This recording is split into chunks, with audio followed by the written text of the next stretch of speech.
Good morning, good afternoon, good evening, folks. Michael Zuber, one rental at a time, back with the one and only Lumberjack Landlord. How you doing, buddy? I'm super excited. We finally got our merch. There you go. Look at I'm that. pumped. We Lumber. got merch. Finally got the merch in. There you go. Cheers. Hey, I just want to have an honest conversation Yeah, about single family rentals specifically. sure. I think we have a crisis. I Mhm. think we have a crisis that's already started, and I Yeah, think it gets significantly worse from here. yeah, So let me kind of highlight it and then talk about what, if anything, could be done. yeah. First and foremost, we all know that rents are up. Rents that are reported up 14, 15, 16, 17, 18% year on year. Yeah. Those are, all rentals, right? Apartments and single family. Something else I learned, I think it was from Black Knight.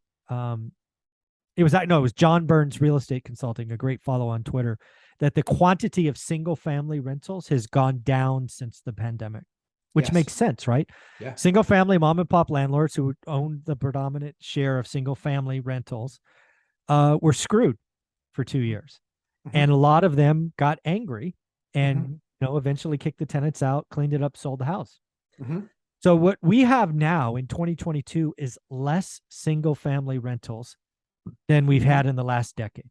That's Yes. crazy to think about. Yep. Right when prices are sky high, Hmm. rates are high, and unaffordability is at a record low. So we really have less people buying, which means we have more people renting at the exact time that we have more units. And then we have people marching on Washington claiming rents are too high and this, that, the other thing. So let's just talk about it. I do think, supply and demand is undefeated. And unfortunately, when you whack 5, 6, 8, 10% of single and family rentals, you're going to get more rent. And then you add on top of that more renters because people want homes versus apartments. It's just a recipe for disaster, right?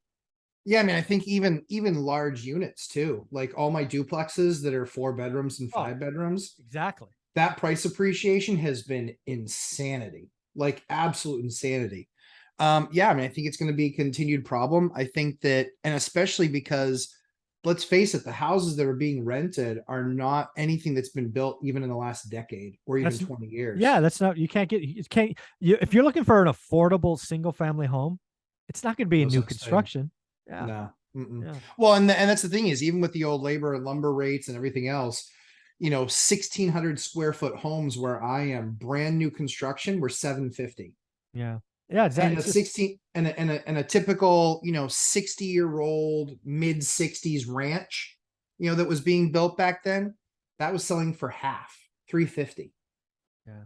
So I think those will continue to appreciate. I think that that's what a lot of other people saw too, was we don't want to spend 750,000 bucks on 1,600 square feet. I don't care how nice it is. Yeah, no, it just doesn't make sense. Not in my market. Basically, yeah, or rates go from 3 to 6. I simply can't. It's not Right. want, it's can't.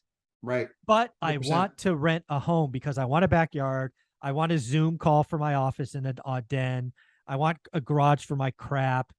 It's again the single family. I really this is something I guess I felt for a while, but now I fear. If you understand the Yeah. difference, Hmm. Hmm. I think the single family rental, affordable single family rental, is going to go the way of the dodo bird or unicorn or whatever, Hmm. and people are going to be up in arms. And this administration is going to institute price controls, Hmm. aka national rent control. We already have it in Oh. California. I Hmm. could see price controls coming to rentals, and I could see him doing some kind of executive order emergency, which again, I get it.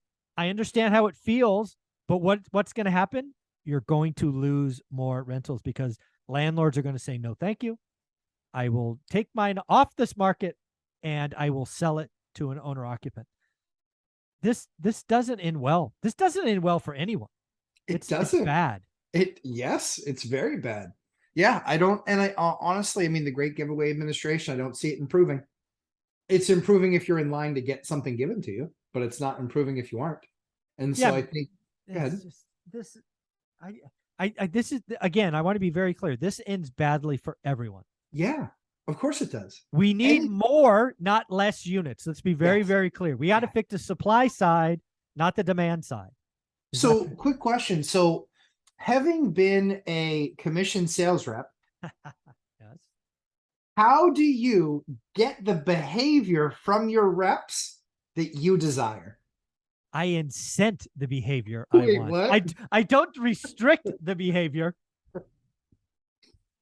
Idiots. You can get any middle manager that's ever run a sales team before can Yeah. run this thing better.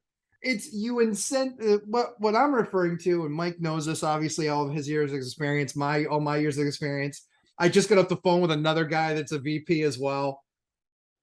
You incent the behavior that you want. If you want to create, listen, they had no problem giving away $53 billion to the chip sector.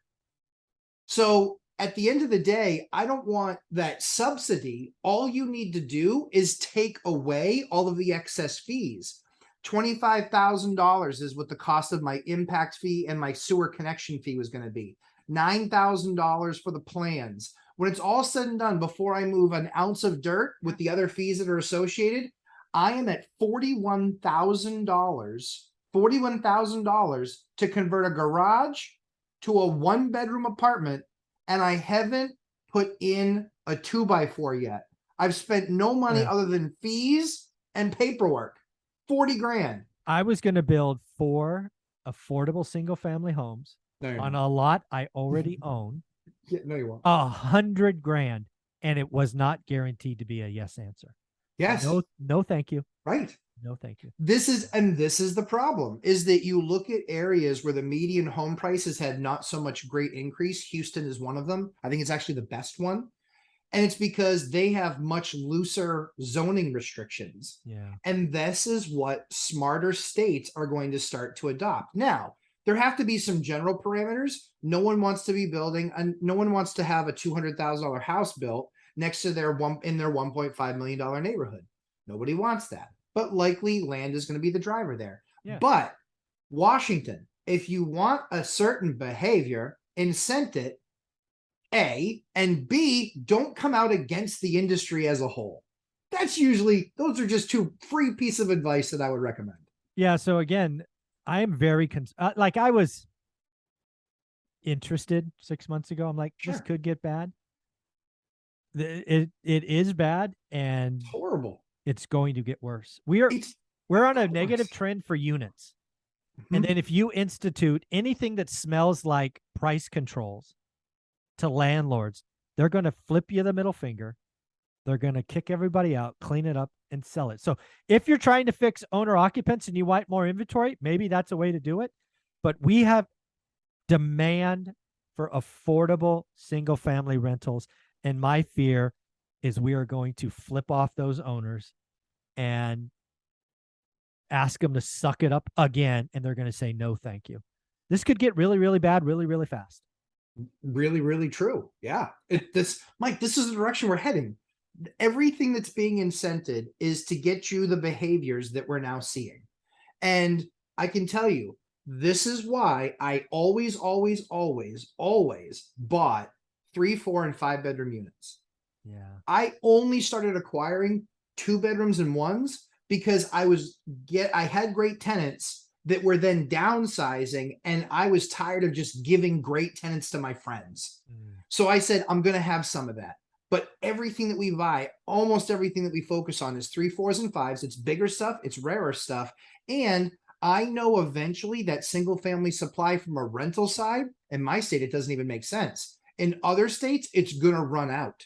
Yeah. And so then the only thing, then what's that going to do? That's going to put pressure on the duplexes and the tris and the quads. When that puts pressure on those, guess what happens? Price goes up even further because you don't have another option. Yeah.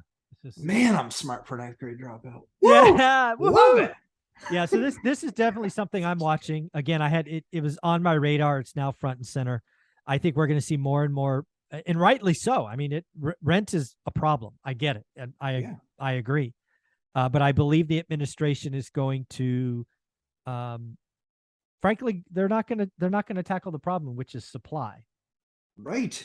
In fact, they're going to negatively impact supply, which it'll be immediate. You come in with some kind of national rent control, you're going to see a lot of units taken off the market. Of course. Yeah. I mean, well, here's the thing.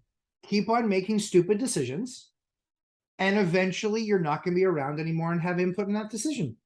There you I go. mean, the sad thing is that there is very little consulting being done of landlords our size or smaller of, Yeah. hey, so how Yeah. do we fix that problem? Yeah, exactly. Real Yeah. quick, how do we fix it?